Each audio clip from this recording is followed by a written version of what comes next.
The annual Williams family 4th of July barbecue was in full swing when my brother David decided to make me the afternoon's entertainment. The backyard at Mom and Dad's suburban house was packed with 30 relatives, all gathered around picnic tables laden with potato salad and corn on the cob, cold beers sweating in the summer heat. "Sarah's been awfully quiet today," David announced to the crowd, his voice carrying that particular tone he'd perfected since childhood, the one that meant I was about to become the center of unwanted attention. "Must be planning her next big story about how important she is." Laughter rippled through the gathering. My Uncle Frank raised his beer bottle in David's direction. "What's she claiming to be now? Faye. Supreme Court Justice." "Oh, it's even better," David said, warming to his audience. "She works for some political consulting firm in Washington. Makes it sound like she's personally advising the president." I kept my attention focused on my plate of barbecue, trying to avoid engaging with what had become a family tradition, making fun of Sarah's mysterious government job. "Remember last Christmas?" My cousin Jennifer chimed in. She said she couldn't discuss her work because of security clearances. Like she's handling state secrets or something. "Stop pretending you're important," David said, his voice rising for dramatic effect. "You're nobody special. We all know you're probably filing papers in some basement office, but you want us to think you're running the country." The entire backyard erupted in laughter. Even Mom and Dad were smiling, though they looked slightly uncomfortable with David's public mockery. "Sarah's always been dramatic," Aunt Linda added. "Remember when she was 12 and insisted she was going to be president someday? At least that was age-appropriate fantasy," David said. "Now she's 34 and still playing make-believe about her career." I took a sip of my iced tea and checked my phone. 2 missed calls from Governor Patricia Morrison's chief of staff. "I'd have to call back later." "See?" David pointed at my phone. "Probably checking her horoscope, but she wants us to think it's urgent government business." More laughter. "David," Mom said gently, "maybe leave Sarah alone. She works hard." "I'm sure she does," David replied. "But working hard at a regular government job doesn't make you a political power player. Sarah acts like she's personally shaping national policy." My phone buzzed with a text message. I glanced at it. Urgent. Governor arriving at 4 p.m. for security briefing infrastructure bill vote. Please confirm location. I checked the time, 3:52 p.m. I quickly typed back. "Williams Family Barbecue, 1847 Maple Street, Springfield. We'll be ready." "There she goes again," Jennifer said, watching me type. "Probably texting her imaginary contacts in the State Department. Or ordering takeout," Uncle Frank suggested, but making it look official. David was enjoying himself. "Sarah, why don't you tell everyone what you really do? Not the mysterious government consultant story, but your actual job description." I looked up from my phone. "I work on legislative strategy and policy implementation for the Morrison administration." "The Morrison administration?" David laughed. "You mean Governor Morrison? Sarah, that woman has dozens of policy advisors. You're not personally working with the governor." "Legislative strategy sounds made up," Jennifer added. "Like, what does that even mean in real life?" "It means I analyze proposed legislation, assess political feasibility, and develop implementation strategies for priority initiatives," I said calmly. David rolled his eyes. "See? She talks like she's briefing Congress, but she probably works in some cubicle farm reviewing paperwork." "With security clearances," Uncle Frank said mockingly. "Don't forget the top-secret security clearances." The laughter continued. I'd been enduring variations of this conversation at every family gathering for the past 8 years, ever since I'd taken a position with the state government that I couldn't fully explain without violating confidentiality agreements. My phone buzzed again. This time it was a call from Governor Morrison herself. "Sarah," Mom said, noticing the incoming call, "maybe take that inside? We're trying to have a family gathering." "Actually," I said, standing up, "this might be relevant to everyone here." I answered the call and put it on speaker. "Hello, Governor Morrison." The backyard went completely silent. 30 people holding plates of barbecue, all staring at my phone. "Sarah." Governor Morrison's voice filled the summer air with unmistakable authority and warmth. "I hope I'm not interrupting your holiday celebration." "Not at all, Governor. What can I do for you?" "We have a situation with the infrastructure bill. The federal delegation is requesting an emergency briefing on the state's position before tomorrow's Senate vote." I know it's a holiday but... Of course, I said. What do you need? Full briefing on implementation timeline, budget allocation and political feasibility. The usual comprehensive analysis you provide before major votes. David's beer bottle was frozen halfway to his mouth. I can have the briefing materials ready within an hour, I said. Perfect. I'm actually en route to your location now. My detail should arrive in about 3 minutes. Is there somewhere private we can work? Every single person at the barbecue was staring at me with expressions ranging from confusion to shock. The study upstairs should work fine, I said. Excellent. And Sarah? Bring the polling data on rural infrastructure priorities. The senators specifically requested your analysis on small-town economic impact. I have everything we need. Outstanding. See you shortly. I ended the call and looked around the backyard. 30 family members sat in absolute silence, processing what they just heard. The governor is coming here? Mom said weakly. In about 3 minutes according to her detail. Her detail. Dad repeated. Security detail. The governor doesn't travel without protection. David was still holding his beer bottle in midair. Sarah, what exactly is your job? Senior Policy Advisor for Legislative Strategy, I said. I've been Governor Morrison's lead policy analyst for major legislation since she took office. Lead policy analyst? Jennifer's voice came out as a whisper. I developed the strategic framework for the governor's legislative priorities, analyze political feasibility, and coordinate implementation across state agencies. Uncle Frank set down his beer. You work directly with the governor? Daily briefings, policy development sessions, strategic planning meetings, plus crisis management when federal legislation impacts state operations. The sound of vehicles approaching interrupted our conversation. Through the front windows we could see black SUVs pulling up to the house, 3 of them with official government license plates. Oh my God, Aunt Linda said, rushing to the window. There are actual government cars outside. The vehicles arranged themselves in a professional formation around our driveway and street. Men and women in dark suits emerged from the first and third vehicles, immediately establishing a security perimeter around the property. Sarah, Mom said, her voice barely audible, what should we do? Just stay in the backyard, I said. The security team will handle everything. The front door opened. I'd given them the entry code earlier, and Governor Patricia Morrison walked into our house as if she belonged there. She was immediately recognizable from television and newspapers, but seeing her in person in Mom's living room was surreal for everyone except me. Sarah, the governor called out. Ready for that briefing? I walked through the house to meet her, aware that 30 family members were following at a respectful distance, all trying to process what was happening. Governor Morrison, I said, extending my hand. Thank you for coming here. I know holiday logistics are complicated. Nonsense, she said, shaking my hand warmly. Crisis management doesn't observe holidays. Besides, I wanted to meet your family. You've spoken about them often. She turned to address the crowd of relatives who had gathered in the doorway between the living room and kitchen. You must be Sarah's parents, she said, approaching Mom and Dad with practiced political grace. Robert and Linda Williams. Sarah talks about you constantly. Governor Morrison, Dad said, clearly overwhelmed. It's an honor to have you in our home. The honor is mine. Sarah is one of the most brilliant policy minds I've ever worked with. You should be incredibly proud. Mom was staring at the governor like she might be hallucinating. Sarah works directly with you? Sarah is my legislative strategy team for major initiatives, Governor Morrison said. When the federal government proposes legislation that affects our state, Sarah provides the analysis that determines our official position. Her work influences millions of dollars in federal funding and affects every citizen in our state. David finally set down his beer bottle. Governor, when you say Sarah influences federal legislation, I mean that Sarah's policy analysis and strategic recommendations directly shape how our state responds to federal initiatives. The infrastructure bill we're discussing today? Sarah's feasibility analysis and implementation timeline will determine whether our state receives $2.3 billion in federal infrastructure funding. $2 billion? Jennifer repeated.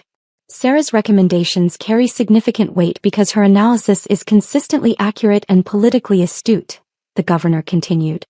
Federal senators request her briefings specifically because they trust her assessment of how legislation will impact local communities. Uncle Frank was shaking his head slowly. We thought she was we didn't realize that she was one of the most influential policy analysts in state government? Governor Morrison smiled. Sarah is remarkably humble about her work. Most people in her position would ensure everyone knew exactly how important their job was. Why didn't you tell us? Mom asked me directly. I tried to, I said gently. Every time I mentioned working on major legislation or briefing federal officials, someone said I was exaggerating my importance. The memory of years of family mockery hung in the air. Sarah, the governor said, checking her watch, we should move to that briefing. The Senate vote is tomorrow morning, and we need comprehensive analysis before I speak with the delegation tonight. Of course, the study upstairs has everything we need. As we headed toward the stairs, Governor Morrison paused to address my family one more time. I hope you all realize how fortunate you are to have Sarah in your family. In 8 years of public service, I've never worked with anyone who combines analytical brilliance with practical political judgment the way she does. Sarah doesn't just analyze policy, she understands how to make complex legislation work for real people in real communities. David stepped forward. Governor Morrison, can I ask you something? Of course. How important is Sarah's work? Really? The governor considered the question seriously. David, your sister's analysis has influenced over $15 billion in federal funding decisions for our state. Her policy recommendations have shaped legislation affecting healthcare, education, infrastructure, and economic development. When federal senators need to understand how their proposals will impact ordinary families, they request Sarah's briefings. But she lives in a regular apartment, Jennifer said, still trying to process the situation. She drives a normal car. Public servants often maintain modest lifestyles, the governor explained. Sarah's work is about public service, not personal enrichment. She could easily earn 3 times her government salary in the private sector, but she chooses to use her talents for public benefit. 3 times her salary? Dad asked. Minimum. Policy analysts with Sarah's experience and track record are highly sought after by consulting firms and corporations. But Sarah believes in using her skills to help people rather than maximizing her income. I was getting genuinely uncomfortable with the praise. Governor Morrison, we should probably start the briefing. Right you are.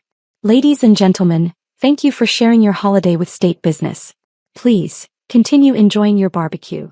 The governor followed me upstairs to Dad's study, where I had files and laptops set up for exactly this kind of emergency briefing.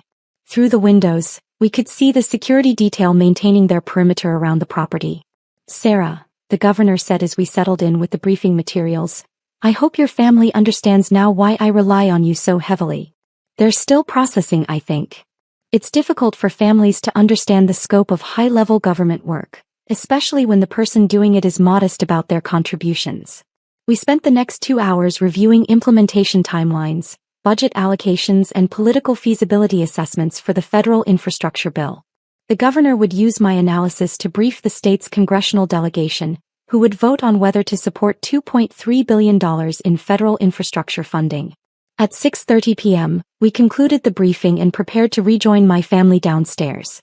Sarah, the governor said as we packed up the materials, this analysis is exactly what I needed.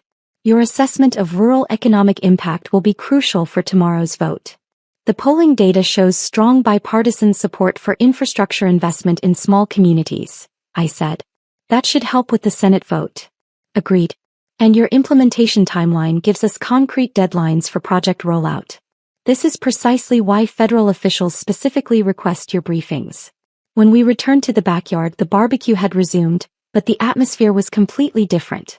Instead of casual family conversation, there was a sense of awe and nervousness as 30 people tried to act normal around the governor of their state. How did the briefing go? Mom asked, bringing us plates of food. Sarah provided exactly the analysis we needed, the governor said. Tomorrow's Senate vote will determine whether our state receives historic infrastructure funding, and Sarah's work gives us the strongest possible position. David approached hesitantly. Governor Morrison, can I apologize for earlier? I didn't understand what Sarah actually does. No apology necessary, the governor said graciously. Most people don't realize the complexity of high-level policy work. It's not as visible as other careers, but it's incredibly important. I feel like an idiot, David said.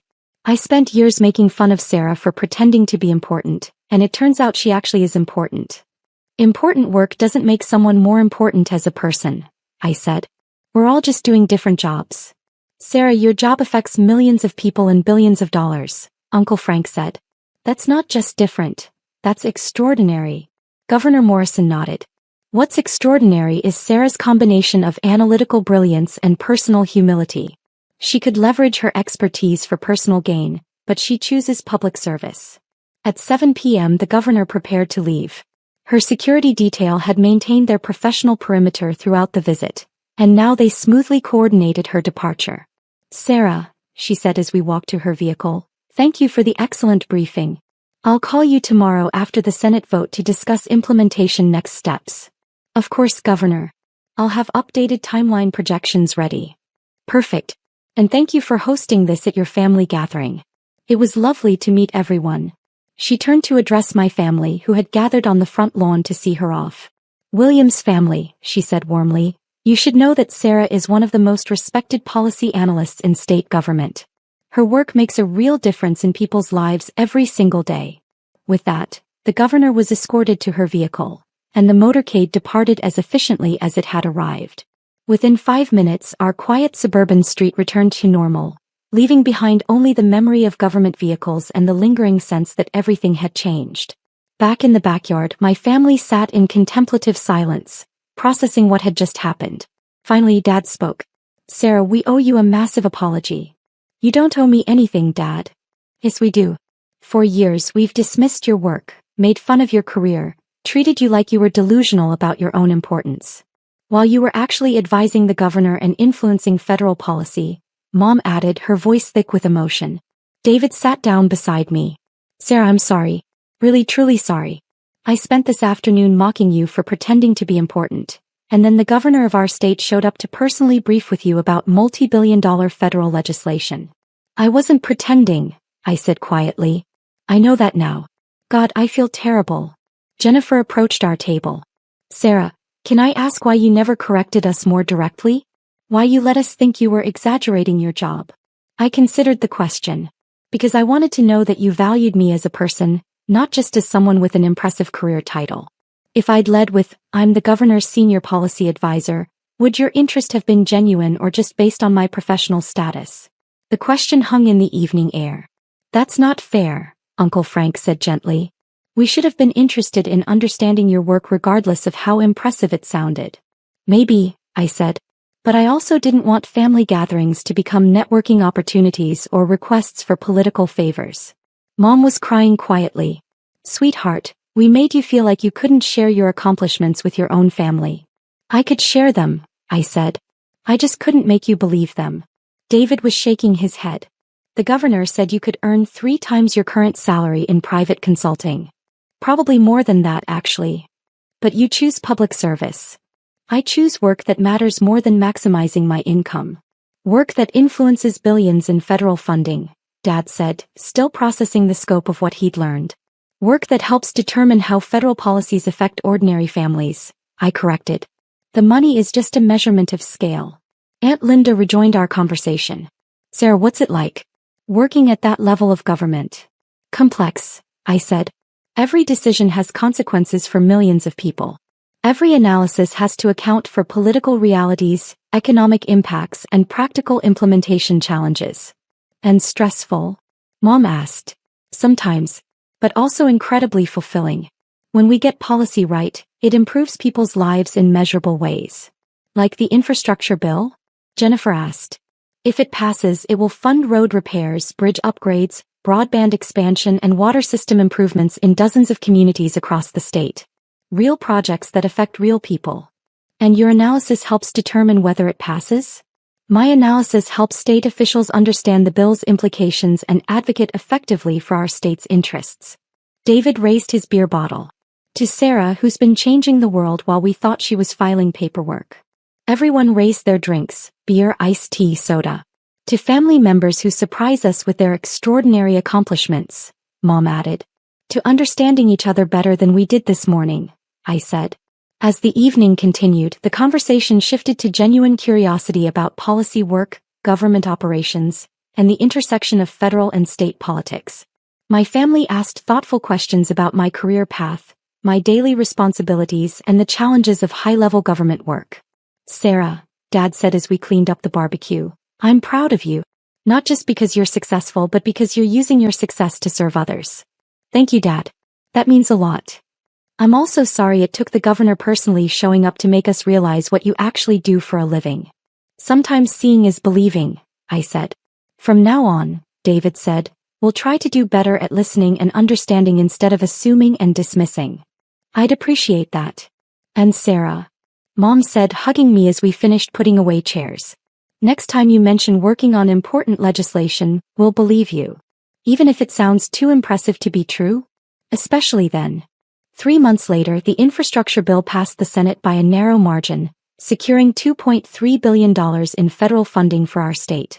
Governor Morrison credited my policy analysis as instrumental in building the coalition that made the vote possible. At our next family gathering, Labor Day weekend, David introduced me to his friends as my sister Sarah, who's senior policy advisor to the governor. "That sounds made up," one of his friends joked. "Trust me," David said, grinning at me, "it's not." And for the first time in 8 years, my family understood exactly what that meant.